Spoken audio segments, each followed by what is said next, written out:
ನಮಸ್ಕಾರ. ಮುಖ್ಯಾಂಶಗಳು. ಪ್ರಧಾನಿ ನರೇಂದ್ರ ಮೋದಿ ಗಾಜಿಯಾಬಾದ್ಗೆ ಭೇಟಿ, ಸಿಐಎಸ್ಎಫ್ನ ಸುವರ್ಣ ಮಹೋತ್ಸವ ಕಾರ್ಯಕ್ರಮದಲ್ಲಿ ಭಾಗಿ. ಸೇನೆ ಹಾಗೂ ಸೈನಿಕರ ಭಾವಚಿತ್ರಗಳನ್ನು ಚುನಾವಣಾ ಪ್ರಚಾರಕ್ಕೆ ಬಳಸದಂತೆ ಚುನಾವಣಾ ಆಯೋಗ ರಾಜಕೀಯ ಪಕ್ಷಗಳಿಗೆ ಸೂಚನೆ. ಇಂದು ಪಲ್ಸ್ ಪೋಲಿಯೋ ಅಭಿಯಾನ, ಆರೋಗ್ಯ ಸಮಾಜ ನಿರ್ಮಾಣದಲ್ಲಿ ಲಸಿಕೆಗಳ ಪಾತ್ರ ಮಹತ್ವದ್ದು, ಮುಖ್ಯಮಂತ್ರಿ ಎಚ್.ಡಿ. ಕುಮಾರಸ್ವಾಮಿ. ವಿಜ್ಞಾನ ತಂತ್ರಜ್ಞಾನ ಕ್ಷೇತ್ರದಲ್ಲಿ ಭಾರತ ಅಗಣಿತ ಸಾಧನೆ, ವಾಯುಯಾನ ಕ್ಷೇತ್ರದಲ್ಲಿ 3ನೇ ಸ್ಥಾನ, ಉಪರಾಷ್ಟ್ರಪತಿ ಎಂ ವೆಂಕಯ್ಯ ನಾಯ್ಡು. ವಾರ್ತೆಗಳ ವಿವರ. ಉತ್ತರ ಪ್ರದೇಶದ ಗಾಜಿಯಾಬಾದ್ಗೆ ಭೇಟಿ ನೀಡಿರುವ ಪ್ರಧಾನಿ ನರೇಂದ್ರ ಮೋದಿ ಕೇಂದ್ರ ಕೈಗಾರಿಕಾ ಭದ್ರತಾ ಪಡೆ ಸಿಐಎಸ್ಎಫ್ನ 50ನೇ ಸಂಸ್ಥಾಪನಾ ದಿನಾಚರಣೆಯಲ್ಲಿ ಭಾಗಿಯಾಗಿದ್ದಾರೆ.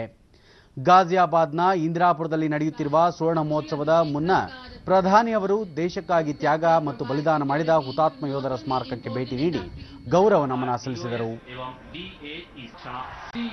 ನಂತರ ಸಿಐಎಸ್ಎಫ್ ಬೆಟಾಲಿಯನ್ನ ಗೌರವ ವಂದನೆ ಸ್ವೀಕರಿಸಿದರು. के घाटवार कमांडेंट और उसके ठीक पीछे श्री प्रभसेवर सिंह ग्रेवाल अत्याधुनिक हथियार से लैस ನಂತರ ವಿವಿಧ ತುಕಡಿಗಳಿಂದ ಪಥಸಂಚಲನ ಜರುಗಿತು. ಅತ್ಯುತ್ತಮ ಸೇವೆ ಸಲ್ಲಿಸಿದ ಸಿಬ್ಬಂದಿಗೆ ಪ್ರಧಾನಿ ನರೇಂದ್ರ ಮೋದಿ ಸೇವಾ ಪದಕಗಳನ್ನು ಪ್ರದಾನ ಮಾಡಿದರು. ಗೃಹ ಖಾತೆ ರಾಜ್ಯ ಸಚಿವ ಕಿರಣ್ ರಿಜಿಜು, ಸಿಐಎಸ್ಎಫ್ನ ಮಹಾನಿರ್ದೇಶಕ ರಾಜೇಶ್ ರಂಜನ್ ಸೇರಿದಂತೆ ಹಿರಿಯ ಅಧಿಕಾರಿಗಳು ಉಪಸ್ಥಿತರಿದ್ದರು. ಬಳಿಕ ಪ್ರಧಾನಿ ಭಾರತದ ರಕ್ಷಣೆಯಲ್ಲಿ ಸಿಐಎಸ್ಎಫ್ ಮಹತ್ವದ ಪಾತ್ರ ವಹಿಸಿದೆ, ಭಯೋತ್ಪಾದನೆಯನ್ನು ಕಾಣದ ಶಕ್ತಿಗಳು ಹುಟ್ಟುಹಾಕುತ್ತಿವೆ, ಈ ನಿಟ್ಟಿನಲ್ಲಿ ಸರ್ಕಾರ ಭಯೋತ್ಪಾದನೆ ನಿಗ್ರಹಕ್ಕೆ ದಿಟ್ಟ ನಿರ್ಧಾರಗಳನ್ನು ಕೈಗೊಂಡಿದೆ ಎಂದು ತಿಳಿಸಿದರು.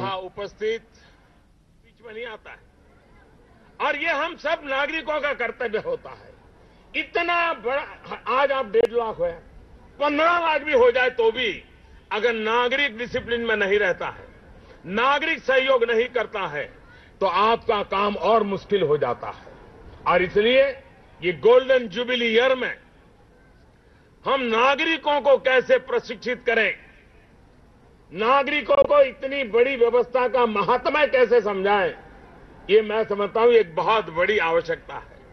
और इसलिए जब मैं परेड का निरीक्षण कर रहा था तो मेरे मन में कुछ विचार चल रहे थे कि आज आपके साथ क्या बातें करूं. तो एक विचार मेरे मन में आया कि एयरपोर्ट पर, मेट्रो स्टेशन पर हम एक डिजिटल म्यूजियम बनाएं, स्क्रीन पर लगातार चलता रहे कि सीआईएसएफ का जन्म कैसे हुआ, उसका विकास और विस्तार कैसे हुआ, वो किस प्रकार से सेवा कर रहा है, नागरिकों से उनकी क्या अपेक्षाएं हैं. ये मेट्रो में जाने वाले 30 लोग कभी न कभी तो देखेंगे, ये हवाई अड्डे पर आने वाले 7 लाख 8 लाख लोग इसको देखेंगे, उनको समझ आएगा कि भाई ये 24 घंटे काम करने वाले लोग हैं, इनका जरा सम्मान करिए, इनका गौरव. ಗಾಜಿಯಾಬಾದ್ನಿಂದ ನೇರ ಪ್ರಸಾರ ವೀಕ್ಷಿಸುತ್ತಿದ್ದೀರಿ. इनको प्रशिक्षित करना बहुत आवश्यक है और नागरिकों का प्रशिक्षण जितना ज्यादा होगा इतना सुरक्षा बलों की ताकत बढ़ेगी. और इस काम की ओर बल देने का प्रयास मेरी तरफ से आपको पूरा सहयोग रहेगा. सीआईएसएफ में बाकी केंद्रीय बलों की तुलना में बेटियों की संख्या सबसे ज्यादा है.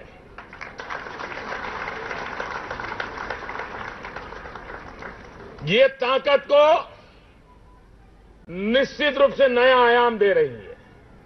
और मैं इसलिए इस क्षेत्र में आने के लिए उन बेटियों का अभिनंदन करता हूं, लेकिन उन मां बाप का भी अभिनंदन करता हूं, विशेष करके उस मां का अभिनंदन करता हूं जिसने बेटी को यूनिफॉर्म पहना करके राष्ट्र की विकास यात्रा को सुरक्षित करने का जिम्मा उठाया. वे बेटियां लाख लाख अभिनंदन की अधिकारी है. ಮುಂಬರುವ ಲೋಕಸಭಾ ಚುನಾವಣೆ ಹಿನ್ನೆಲೆಯಲ್ಲಿ ಸೇನೆ ಹಾಗೂ ಸೈನಿಕರ ಚಿತ್ರಗಳನ್ನು ಚುನಾವಣಾ ಪ್ರಚಾರಕ್ಕೆ ರಾಜಕೀಯ ಪಕ್ಷಗಳು ಮುಖಂಡರು ಬಳಸುವಂತಿಲ್ಲ ಎಂದು ಕೇಂದ್ರ ಚುನಾವಣಾ ಆಯೋಗ ಸೂಚಿಸಿದೆ. ಭದ್ರತಾ ಪಡೆಗಳು ರಾಜಕೀಯೇತರ ಭಾಗವಾಗಿದ್ದು ಪ್ರಜಾಪ್ರಭುತ್ವದಲ್ಲಿ ತಟಸ್ಥ ಪಾಲುದಾರರಾಗಿದ್ದಾರೆ. ಈ ಹಿನ್ನೆಲೆಯಲ್ಲಿ ರಾಜಕೀಯ ಪಕ್ಷಗಳು ಹಾಗೂ ಮುಖಂಡರು ಯಾವುದೇ ಕಾರಣಕ್ಕೂ ಪ್ರಚಾರದ ಸಂದರ್ಭದಲ್ಲಿ ಸೇನೆ ಹಾಗೂ ಸೈನಿಕರ ಚಿತ್ರಗಳನ್ನು ಬಳಸುವಂತಿಲ್ಲ ಎಂದು ಆಯೋಗ ಆದೇಶಿಸಿದೆ. ಚುನಾವಣಾ ಪ್ರಚಾರ ಅಥವಾ ಜಾಹೀರಾತುಗಳಲ್ಲಿ ಸೇನೆ ಹಾಗೂ ಸೈನಿಕರ ಚಿತ್ರಗಳನ್ನು ಬಳಸದಂತೆ ಎಲ್ಲ ರಾಜಕೀಯ ಪಕ್ಷಗಳಿಗೆ ಪತ್ರ ಬರೆದಿರುವ ಆಯೋಗ ತಮ್ಮ ಪಕ್ಷದ ಮುಖಂಡರು ಹಾಗೂ ಅಭ್ಯರ್ಥಿಗಳಿಗೆ ನಿರ್ದೇಶಿಸಲು ಸೂಚಿಸಿದೆ.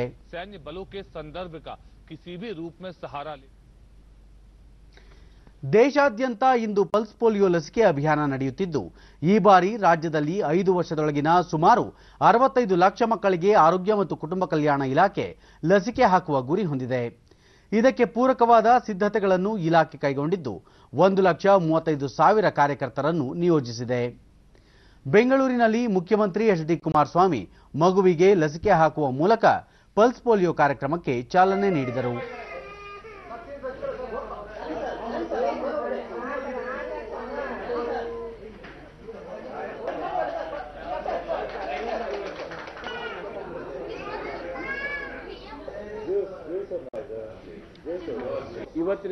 ಬಳಿಕ ಅವರು ರಾಜ್ಯದಲ್ಲಿ 5 ವರ್ಷದೊಳಗಿನ ಎಲ್ಲಾ ಮಕ್ಕಳಿಗೂ ಈ ಹಿಂದೆ ಲಸಿಕೆ ಹಾಕಿಸಿದ್ದರೂ ಸಹ ಮತ್ತೊಮ್ಮೆ ಪೋಲಿಯೋ ಲಸಿಕೆ ಹಾಕಿಸುವ ಮೂಲಕ ಆರೋಗ್ಯವಂತ ಸಮಾಜ ನಿರ್ಮಾಣಕ್ಕೆ ಕೈಜೋಡಿಸಬೇಕು ಎಂದರು. ಒಂದು ಅಭಿಯಾನ ಇಡೀ ದೇಶದಾದ್ಯಂತ ನಡೀತಾ ಇರತಕ್ಕಂಥದ್ದು ತಮ್ಮೆಲ್ಲರ ಗಮನದಲ್ಲಿದೆ.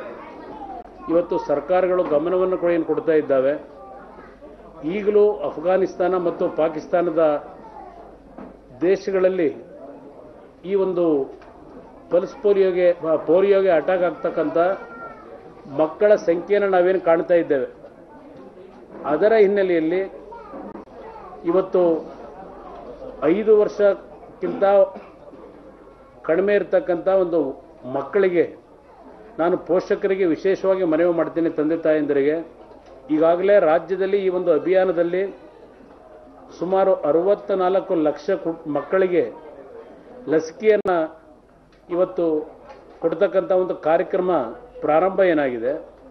ಇವತ್ತು ಆಸ್ಪತ್ರೆಗಳಿಗೆ ಬಂದು ಈ ಒಂದು ಲಸಿಕೆಯನ್ನು ಹಾಕಿಸ್ಕೊಳ್ತಕ್ಕಂಥದ್ದು ಒಂದು ಭಾಗ, ಮತ್ತು ಮನೆಗೆ ಇವತ್ತು ಬರದೇ ಇದ್ದಂಥವ್ರಿಗೂ ಮನೆಗೆ ಹೋಗಿ ಇವತ್ತು ನಮ್ಮ ಈ ಒಂದು ಕಾರ್ಯಕರ್ತರು ಈ ಕಾರ್ಯಕ್ರಮದಲ್ಲಿ ಭಾಗವಹಿಸಿ ಮಕ್ಕಳಿಗೆ ಲಸಿಕೆಯನ್ನು ಕೊಡ್ತಕ್ಕಂಥ ಒಂದು ಯೋಜನೆಯನ್ನು ಮುಂದುವರಿಸಿದ್ದಾರೆ. ಇವತ್ತು ಒಟ್ಟು ರಾಜ್ಯದಲ್ಲಿ ಸುಮಾರು 32,571 ಬೂತ್ಗಳನ್ನು ಇವತ್ತೇನು ಈ ಒಂದು ಲಸಿಕೆಯ ಕಾರ್ಯಕ್ರಮಕ್ಕೆ ಇವತ್ತು ತೆರೆದಿದ್ದಾರೆ. ಅದರ ಜೊತೆಗೆ ಸುಮಾರು 51,918 ತಂಡಗಳನ್ನು ರಚನೆ ಮಾಡಿದ್ದಾರೆ. ಈ ಸಾಮಾಜಿಕ ಕಾರ್ಯಕ್ಕೆ ಹಲವು ಸಂಘ ಸಂಸ್ಥೆಗಳು ಸಹಕಾರ ನೀಡಿರುವುದು ಶ್ಲಾಘನೀಯ. ಪ್ರತಿ ಮನೆಗೂ ತೆರಳಿ ಲಸಿಕೆ ಹಾಕುವ ಕಾರ್ಯವನ್ನು ಕಾರ್ಯಕರ್ತರು ಮಾಡುತ್ತಿದ್ದಾರೆ ಎಂದು ಮೆಚ್ಚುಗೆ ವ್ಯಕ್ತಪಡಿಸಿದರು. 7,827 ಮೇಲ್ವಿಚಾರಕರನ್ನು ಈ ಒಂದು ಕಾರ್ಯಕ್ರಮಕ್ಕೆ ಈಗಾಗಲೇ ಜವಾಬ್ದಾರಿಯನ್ನು ಕೊಟ್ಟಿದ್ದಾರೆ. ಸಂಚಾರಿ ತಂಡಗಳು ಸುಮಾರು 2,481 ಸಂಚಾರಿ ತಂಡಗಳು ಇವತ್ತು ಈ ಒಂದು ಕಾರ್ಯದಲ್ಲಿ ಕಾರ್ಯೋನ್ಮುಖರಾಗಿದ್ದಾರೆ. ನಾಯಕರು ಮತ್ತು ಕಾಂಗ್ರೆಸ್ನ ನಾಯಕರು ಸೀಟ್ ಹಂಚಿಕೆಯ ಬಗ್ಗೆ ಅವರ ಜವಾಬ್ದಾರಿಗಳನ್ನು ನಿರ್ವಹಣೆ ಮಾಡ್ತಾ ಇದ್ದಾರೆ. ಅವರಿಗೆ ಅದರ ಜವಾಬ್ದಾರಿಯನ್ನು ವಹಿಸಿದ್ದೇನೆ. ನಾನು ರಾಜ್ಯದ ಸಮಸ್ಯೆಗಳ ಬಗ್ಗೆ, ರಾಜ್ಯದ ಅಭಿವೃದ್ಧಿಯ ಬಗ್ಗೆ ನನ್ನ ಸಮಯವನ್ನು ವ್ಯರ್ಥ ಮಾಡದೆ ನನ್ನ ಡ್ಯೂಟಿಯನ್ನು ಮಾಡಬೇಕಾಗಿದೆ, ಮಾಡ್ತಾ ಇದ್ದೇನೆ. ನಿನ್ನೆಯಷ್ಟೇ ಪ್ರಧಾನಿ ನರೇಂದ್ರ ಮೋದಿ ಅವರನ್ನು ಭೇಟಿ ಮಾಡಿ ರಾಜ್ಯದ ಬರ, ನೆರೆ ಸೇರಿದಂತೆ ಹಲವು ಸಮಸ್ಯೆಗಳ ಕುರಿತು ಚರ್ಚೆ ನಡೆಸಿದ್ದು ಭೇಟಿ ಫಲಪ್ರದವಾಗಿದೆ ಎಂದರು. ಪ್ರಧಾನಿ ನರೇಂದ್ರ ಮೋದಿ ಅವರು ದೆಹಲಿಯಲ್ಲಿ ನಿನ್ನೆ ನಾರಿ ಶಕ್ತಿ ಪ್ರಶಸ್ತಿ ಪುರಸ್ಕೃತರೊಂದಿಗೆ ಸಂವಾದ ನಡೆಸಿ ಅವರ ಸಾಧನೆಗಳನ್ನು ಪ್ರಶಂಸಿಸಿದರು. ನಾರಿ ಶಕ್ತಿ ಪುರಸ್ಕೃತರ ಮಹತ್ ಕಾರ್ಯವು ಬೇರೆಯವರಿಗೆ ಸ್ಫೂರ್ತಿದಾಯಕವಾಗಿದೆ. ಈ ನಿಟ್ಟಿನಲ್ಲಿ ಪುರಸ್ಕೃತರೆಲ್ಲರೂ ತಮ್ಮ ಸಾಧನೆಯ ಹಾದಿಯಲ್ಲಿ ಮುನ್ನಡೆಯಬೇಕು ಎಂದು ಸಲಹೆ ನೀಡಿದರು. ಸ್ವಚ್ಛ ಭಾರತ ಅಭಿಯಾನವನ್ನು ಉಲ್ಲೇಖಿಸಿದ ಪ್ರಧಾನಿ, ಮಹಿಳೆಯರು ಈ ಅಭಿಯಾನಕ್ಕೆ ಹೆಚ್ಚಿನ ಮಹತ್ವ ನೀಡುತ್ತಿದ್ದು ಸಂಪೂರ್ಣ ಯಶಸ್ಸು ಅವರಿಗೆ ಸಲ್ಲಬೇಕು ಎಂದರು. इन दोनों ही क्षेत्रों में सफलता सुनिश्चित करने में महिलाओं की बड़ी भूमिका है. ಉತ್ತರ ಅಮೆರಿಕಾದ ಕೋಸ್ಟಾರಿಕಾ ಪ್ರವಾಸದಲ್ಲಿರುವ ಉಪರಾಷ್ಟ್ರಪತಿ ಎಂ ವೆಂಕಯ್ಯ ನಾಯ್ಡು ಅವರು ಇಂದು ಕೋಸ್ಟಾರಿಕಾ ರಾಜಧಾನಿ ಸ್ಯಾನ್ ಜೋಸ್ನಲ್ಲಿ ಭಾರತೀಯ ಸಮುದಾಯವನ್ನುದ್ದೇಶಿಸಿ ಭಾಷಣ ಮಾಡಿದರು. ಭಾರತ ವಿಶ್ವದಲ್ಲೇ ಅತಿ ಹೆಚ್ಚು ವೇಗವಾಗಿ ಬೆಳೆಯುತ್ತಿರುವ ರಾಷ್ಟ್ರವಾಗಿದ್ದು ಆರ್ಥಿಕವಾಗಿ ಸದೃಢವಾಗಿದೆ. 2025ರ ವೇಳೆಗೆ ವಿಶ್ವದ ಜಾಗತಿಕ ಮಾರುಕಟ್ಟೆಯಲ್ಲಿ ಭಾರತ ಅಗ್ರಸ್ಥಾನ ಗಳಿಸಲಿದೆ. ಈಗಾಗಲೇ ದೇಶದ ಆರ್ಥಿಕಾಭಿವೃದ್ಧಿಯ ಬೆಳವಣಿಗೆಯ ಬಗ್ಗೆ ವಿಶ್ವ ಬ್ಯಾಂಕ್ ಸೇರಿದಂತೆ ಅನೇಕ ಅಂತಾರಾಷ್ಟ್ರೀಯ ಸಂಸ್ಥೆಗಳು ಪ್ರಶಂಸಿಸಿವೆ ಎಂದರು. ಭಾರತ ವಿಜ್ಞಾನ, ತಂತ್ರಜ್ಞಾನ, ಕೃಷಿ, ಆಹಾರ ಕ್ಷೇತ್ರಗಳಲ್ಲಿ ಸಾಧನೆಯ ಮಹತ್ವದ ಹೆಜ್ಜೆ ಇಡುತ್ತಿದ್ದು ವಾಯುಯಾನ ಕ್ಷೇತ್ರದಲ್ಲಿ 3ನೇ ಸ್ಥಾನದಲ್ಲಿದೆ. ಭಾರತದಲ್ಲಿ ಅನೇಕ ಜನಪರ ಯೋಜನೆಗಳನ್ನು ಸರ್ಕಾರ ಜಾರಿಗೆ ತಂದಿದ್ದು ರಸ್ತೆ, ರೈಲ್ವೆ ಸಂಪರ್ಕವನ್ನು ಅಭಿವೃದ್ಧಿ ಮಾಡಲಾಗುತ್ತಿದೆ. 1,31,276 ಕಿಲೋಮೀಟರ್ನಷ್ಟು ರಾಷ್ಟ್ರೀಯ ಹೆದ್ದಾರಿಯನ್ನು ಹೊಂದಿದೆ ಎಂದರು. ರಾಷ್ಟ್ರಪಿತ ಮಹಾತ್ಮ ಗಾಂಧೀಜಿಯವರ 150ನೇ ಜಯಂತಿಯನ್ನು ಆಚರಿಸುತ್ತಿರುವ ಈ ಸಂದರ್ಭದಲ್ಲಿ ದೇಶದ ಸಂಸ್ಕೃತಿಯನ್ನು ಉಳಿಸಿ ಬೆಳೆಸುವ ಜವಾಬ್ದಾರಿ ಪ್ರತಿಯೊಬ್ಬರದ್ದಾಗಿದೆ. ದೇಶದ ಅಭಿವೃದ್ಧಿಗೆ ಕೈಜೋಡಿಸಬೇಕೆಂದು ಉಪರಾಷ್ಟ್ರಪತಿ ಎಂ ವೆಂಕಯ್ಯನಾಯ್ಡು ಅವರು ಭಾರತೀಯ ಸಮುದಾಯಕ್ಕೆ ಕರೆ ನೀಡಿದರು.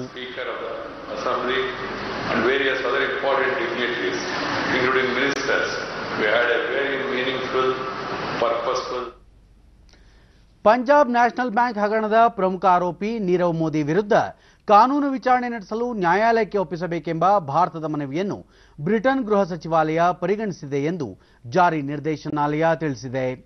ನೀರವ್ ಮೋದಿ ಅವರನ್ನು ಭಾರತಕ್ಕೆ ಹಸ್ತಾಂತರಿಸಬೇಕೆಂದು ಜಾರಿ ನಿರ್ದೇಶನಾಲಯ 2018 ಜುಲೈನಲ್ಲಿ ಬ್ರಿಟನ್ ಸರ್ಕಾರಕ್ಕೆ ಮನವಿ ಸಲ್ಲಿಸಿತ್ತು. ಭಾರತದ ಮನವಿಗೆ ಅನುಗುಣವಾಗಿ ಮುಂದಿನ ಕಾನೂನಾತ್ಮಕ ವಿಚಾರಣೆ ನಡೆಸಲು ಅನುವಾಗುವಂತೆ ಮುಂದಿನ ಕ್ರಮ ಕೈಗೊಳ್ಳಬೇಕೆಂದು ಅಲ್ಲಿನ ಗೃಹ ಸಚಿವಾಲಯ ವೆಸ್ಟ್ ಮಿನಿಸ್ಟರ್ ಮ್ಯಾಜಿಸ್ಟ್ರೇಟ್ ನ್ಯಾಯಾಲಯಕ್ಕೆ ತಿಳಿಸಿದೆ. ಜಾರಿ ನಿರ್ದೇಶನಾಲಯ ಈಗಾಗಲೇ ನೀರವ್ ಮೋದಿಗೆ ಸೇರಿದ 1,873 ಕೋಟಿ ರೂಪಾಯಿ ಮೌಲ್ಯದ ಆಸ್ತಿಪಾಸ್ತಿಯನ್ನು ಮುಟ್ಟುಗೋಲು ಹಾಕಿಕೊಂಡಿದೆ.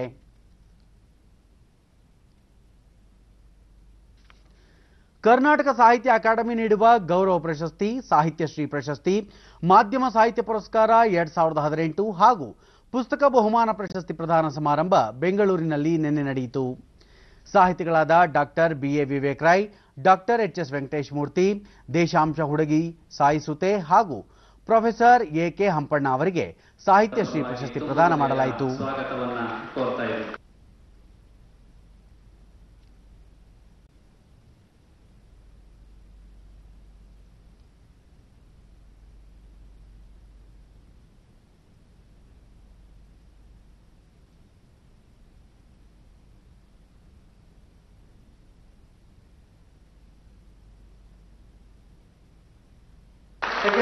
ಕನ್ನಡ ಮತ್ತು ಸಂಸ್ಕೃತಿ ಇಲಾಖೆ ಸಂಸದೀಯ ಕಾರ್ಯದರ್ಶಿ MA ಗೋಪಾಲಸ್ವಾಮಿ ಇಲಾಖೆಗೆ ಸರ್ಕಾರ ಪ್ರಸಕ್ತ ಸಾಲಿನಲ್ಲಿ 120 ಕೋಟಿ ರೂಪಾಯಿ ಅನುದಾನ ನೀಡುವ ಮೂಲಕ ಪ್ರೋತ್ಸಾಹ ನೀಡಿದೆ ಎಂದರು.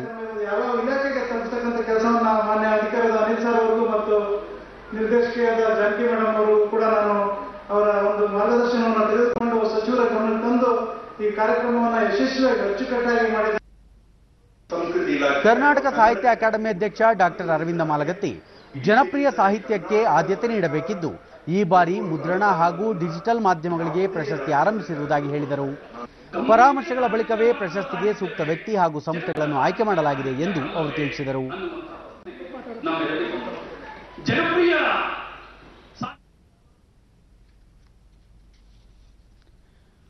ಉಡುಪಿ ಜಿಲ್ಲೆಯ ಉದ್ಯಾವರ ಗ್ರಾಮ ಪಂಚಾಯಿತಿ ವ್ಯಾಪ್ತಿಯಲ್ಲಿರುವ ಡಿಜಿಟಲ್ ಸೇವಾ ಕೇಂದ್ರದಲ್ಲಿ ದೇಶದ ಅಸಂಘಟಿತ ವಲಯದಲ್ಲಿ ಕೆಲಸ ಮಾಡುವ ಕಾರ್ಮಿಕರಿಗೆ ನೆರವಾಗಲು ಆರಂಭಿಸಿದ ಪ್ರಧಾನಮಂತ್ರಿ ಶ್ರಮಯೋಗಿ ಮಾನ್ಧನ್ ಯೋಜನೆ ಯಶಸ್ವಿಯಾಗಿ ಅನುಷ್ಠಾನಗೊಂಡಿದೆ. ಡಿಜಿಟಲ್ ಸೇವಾ ಕೇಂದ್ರಕ್ಕೆ ಪ್ರತಿನಿತ್ಯ ನೂರಾರು ಸಾರ್ವಜನಿಕರು ಭೇಟಿ ನೀಡಿ ತಮ್ಮ ಹೆಸರು ನೋಂದಾಯಿಸಿ ಯೋಜನೆಯ ಫಲಾನುಭವಿಗಳಾಗುತ್ತಿದ್ದಾರೆ. ಜಿಲ್ಲೆಯಲ್ಲಿ 130 ಕೇಂದ್ರಗಳಿದ್ದು ಅದರಲ್ಲಿ 53 ಕೇಂದ್ರಗಳು ಸಕ್ರಿಯವಾಗಿ ಕೆಲಸ ನಿರ್ವಹಿಸುತ್ತಿವೆ. ಈ ಯೋಜನೆಯಡಿ 60 ವರ್ಷವಾದ ಬಳಿಕ 3,000 ರೂಪಾಯಿ ಮಾಸಿಕ ಪಿಂಚಣಿ ಜೀವಿತದ ಕೊನೆಯವರೆಗೂ ದೊರೆಯಲಿದೆ. ಬೀದಿ ಬದಿ ವ್ಯಾಪಾರಿಗಳು, ಟ್ಯಾಕ್ಸಿ ಚಾಲಕರು, ಬೀಡಿ ಕಾರ್ಮಿಕರು ಸೇರಿದಂತೆ ಹಲವು ಶ್ರಮಿಕರು ಈ ಯೋಜನೆಗೆ ಅರ್ಹರಾಗಿದ್ದಾರೆ.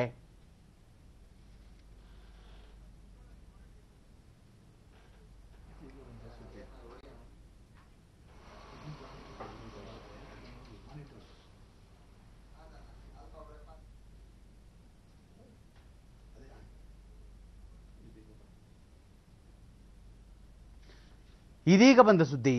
ಇಂದು ಸಂಜೆ 5 ಗಂಟೆಗೆ ಕೇಂದ್ರ ಚುನಾವಣಾ ಆಯೋಗ ಮಹತ್ವದ ಸುದ್ದಿಗೋಷ್ಠಿ ಕರೆದಿದ್ದು ಲೋಕಸಭಾ ಚುನಾವಣೆಗೆ ದಿನಾಂಕ ಘೋಷಿಸುವ ಸಾಧ್ಯತೆ ಇದೆ. ಕೊನೆಯಲ್ಲಿ ಮತ್ತೊಮ್ಮೆ ಮುಖ್ಯಾಂಶಗಳು. ಪ್ರಧಾನಿ ನರೇಂದ್ರ ಮೋದಿ ಗಾಜಿಯಾಬಾದ್ಗೆ ಭೇಟಿ, ಸಿಐಎಸ್ಎಫ್ನ ಸುವರ್ಣ ಮಹೋತ್ಸವ ಕಾರ್ಯಕ್ರಮದಲ್ಲಿ ಭಾಗಿ.